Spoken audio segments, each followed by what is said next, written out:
तो Roger and उसके crew का वन पीस मिलने के बाद भी कुछ ना करने के पीछे का एक बहुत ही इंटरेस्टिंग रीजन निकल के सामने आया, जो कि सरप्राइजिंगली हमारी आंखों के सामने था, बस थोड़ा सा नजरिया बदलने की देर। और जैसे ही नजरिया बदला ये सब क्लियर हो चुका है कि भाई वन पीस तो एक्चुअली में एग्जिस्ट ही नहीं करता। इंक्लूडिंग तुम्हें तोकी की टाइम ट्रेवलिंग पावर्स का इंपॉर्टेंस भी बताऊंगा, जिनका यूज करके बहुत केयरफुली जॉय बॉय ने वन पीस को टाइम में लॉक करके रखा है ताकि ईमू उस तक पहुंच ही ना सके। और हाँ, जब सही समय आएगा तब हमारे सामने आएगा वन पीस जिसे क्लेम करने वाला इस वर्ल्ड को लिटरली फ्लिप करके रख देगा। So credit where it is due, thanks to mister मोजे फॉर दिस न्यूज। देखो, एक चीज तो काफी ज्यादा क्लियर है कि ईमू बहुत ज्यादा पावरफुल है, क्योंकि इतनी मॉन्स्टरस आकी और इतने लॉयल कंपेनियंस होने के बावजूद भी अगर जॉयबॉय उससे हार गया तो बाकियों के लिए तो बहुत दूर की बात हो गई ये सब। तो अगर जॉयबॉय ने ईमू से बचा के वन पीस को दुनिया में कहीं पर भी छिपाया ही होगा तो भाई ईमू के पास तो 800 साल थे इसे ढूंढने के। वो चाहता तो इसे क्लेम करके एब्सोल्यूट पावर ग्रैब कर सकता था, क्योंकि वन पीस में ऐसा कुछ ना कुछ तो होगा ही होगा जो कि ईमू के अगेंस्ट यूज किया जा सकता है। सीमिंग की ईमू एंड जॉयबॉय एक दूसरे को बहुत अच्छे से जानते होंगे, तो जॉयबॉय भी ईमू की वीकनेस के बारे में जानता ही होगा, तो व्हाई नॉट उस वीकनेस को ही खत्म कर दिया जाए। फिर तो किसी का भी कोई चांस नहीं बनता कि ईमू को किसी भी तरीके से उस थ्रोन से हटा भी सके वो। लेकिन नहीं,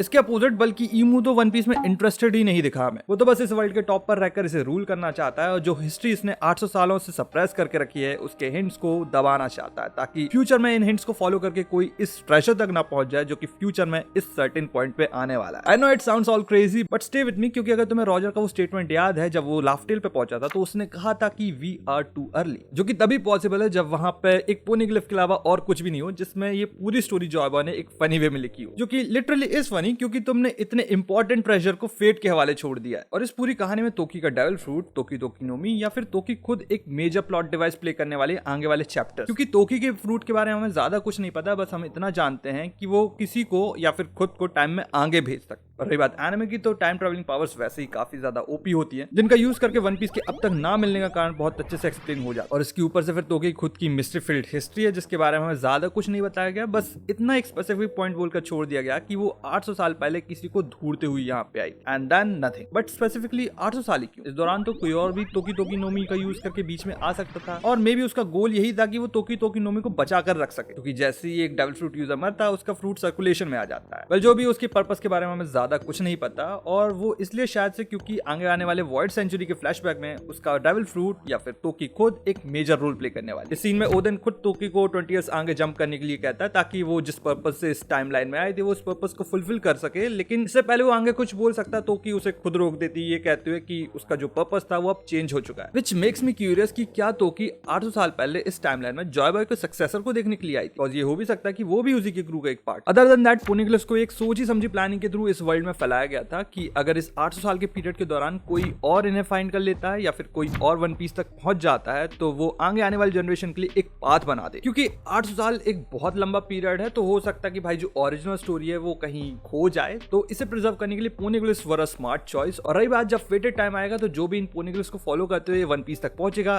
उसे वन पीस की इंपॉर्टेंस के बारे में पता होगा कि ये किस तरीके से वर्ल्ड को फ्लिप कर सकता है। और तब तक तो वैसे भी वन पीस टाइम में ट्रेवल कर रहा होगा, तो वैसे ही वो किसी गलत हाथ में पढ़ ही नहीं सकता। तो ओवरऑल कहा जाए तो ये पोनीग्लिफ्स एक की है जो किस टाइम कैप्सूल को ओपन करेंगे। अब ये हो सकता है कि ईमू को इस चीज के बारे में पता था, तभी उसने इस पीरियड के दौरान कुछ नहीं किया। And same goes with the Roger and crew, जब वहां पे कुछ था ही नहीं तो वो लोग दुनिया को क्या ही बताते। और रही बात ईमू को हराने की, तो I think baddies were a better choice. But फिर इन सब के बाद रॉजर ने कुछ ऐसा कर दिया जो कि उसे वन पीस का मोस्ट इंपॉर्टेंट कैरेक्टर बनाता है। अपनी इस जर्नी के दौरान रॉजर ने काफी बार इस फेटेड टाइम को नोटिस किया था। सबसे पहले तो वॉइस ऑफ ऑल थिंग्स के थ्रू, जब वो सीकिंग्स बात करते अपने सॉवरेंस के आने की और उस फेटेड टाइम की, एंड देन ऑन द लाफ्टेल। इसके बाद उसने खुद ये कहा था कि जो भी उनके बाद इस जगह पे पहुंचेगा वो इस वर्ल्ड को फ्लिप करके रख देगा। तो उसी रास्ते को पेव करने के लिए रॉजर ने अपने एग्जीक्यूशन के टाइम पे पूरे वन पीस को अपना ग्रेटेस्ट ट्रेजर बताते हुए इस जनरेशन को उस एरा की ओर पुश कर दिया। सो डोंट से कि भाई रॉजर की डेथ वेस्ट गई। और रही बात वर्ल्ड गवर्नमेंट की, एक काम ढंग से नहीं हुआ। इसी सेम चीज को बैक करते हैं व्हाइट बियर्ड एंड शैंक्स के एक्शंस, जिसमें से सबसे पहले व्हाइट बियर्ड की बात करें तो व्हाइट बियर्ड इतने सालों से एम्परर रहा है और उसे पता भी था कि वन पीस रियली एग्जिस्ट, लेकिन इसके बावजूद भी उसने वन पीस क्लेम करने का कभी सोचा नहीं। और वो इसलिए क्योंकि उसकी रॉजर से बात हो चुकी थी और रॉजर ने उसे कहा था कि भाई वन पीस है ही नहीं तो क्या ढूंढने जाओगे। इससे बेटर उसे अपनी फैमिली के साथ टाइम स्पेंड करना लगा, और इसी के साथ उसने नए जनरेशन के पायरेट्स को भी नर्चर किया। बट व्हाइट बियर्ड का इतना सा ही रोल नहीं था, उसने रॉजर की विल को और तेजी से इग्नाइट कर दिया, अपने मरी मरीन फोर्ड के the one piece is real वाले स्टेटमेंट से। और रही बात शैंक्स की, तो भाई उसने तो देखा भी था कि लाफ्ट टेल कहां पर है। वो अलग बात है कि वो वहां तक पहुंचा नहीं था, लेकिन ही नोस कि where the one piece lies. But उसने वन पीस क्लेम करना सही नहीं समझा। इसके अपोजिट उसने वर्ल्ड गवर्नमेंट पे स्पाई किया, इंटेंशंस अननोन। लेकिन जब उसने लूफी का गियर 5 वाला पोस्टर देखा, तब उसने बैकमैन से कहा कि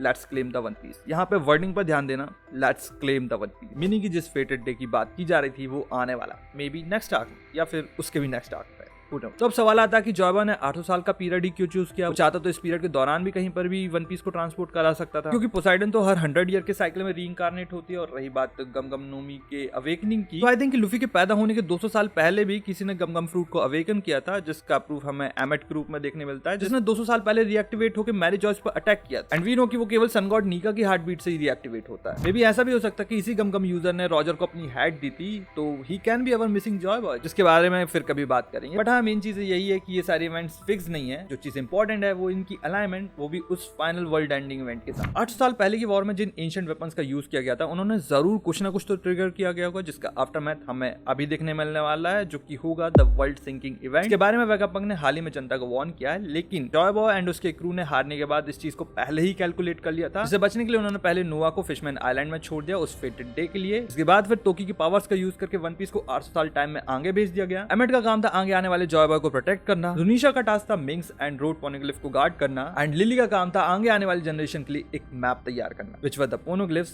hence the plan was laid down. वही रही बात ईमू की, तो आई थिंक कि भाई उसको पता है कि उसकी फील्डिंग सेट है और आगे एक बहुत ही ब्रूटल वॉर उसका वेट कर रही है, जिसे अवॉइड करने के लिए इतने सालों से पूरी हिस्टोरिकल रेफरेंसेस एंड पूरी हिस्ट्री को मिटाते हुए आ रहा है, ताकि आगे चल के उस वॉर के होने के चांसेस नेग्लिजिबल हो जाए। लेकिन इसके बावजूद भी अगर कोई वॉर होती भी है, तो उसने पिछले 800 सालों से जो ancient weapons and power collect करके रखी है, वो उसे अपने एब्सोल्यूट किंगडम को बचाने के लिए यूज करेगा ही करेगा। कॉज ही नोज कि भाई वन पीस में ऐसा कुछ तो है जिसे वो फिलहाल तो क्लेम नहीं कर सकता, लेकिन जिसके भी हाथ में वन पीस जाएगा वो डायरेक्टली ईमू को चैलेंज कर सकता है। वी नो कि उसने ये पहले भी किया हुआ है और इस बार भी उसे रिपीट करने का ट्राई करेगा, but we know for sure this time it's gonna work. Nika से लेके जॉयबॉय, जॉयबॉय से लेके रॉजर, रॉजर से लेके Luffy. Let's see how the journey ends with the one who claims the one piece. Also मैंने लोकी के possible devil fruit के बारे में इस वीडियो में बात की है, तो तुम लोग चेकआउट कर सकते हो। Drop your comment, subscribe and I will catch you in the next one.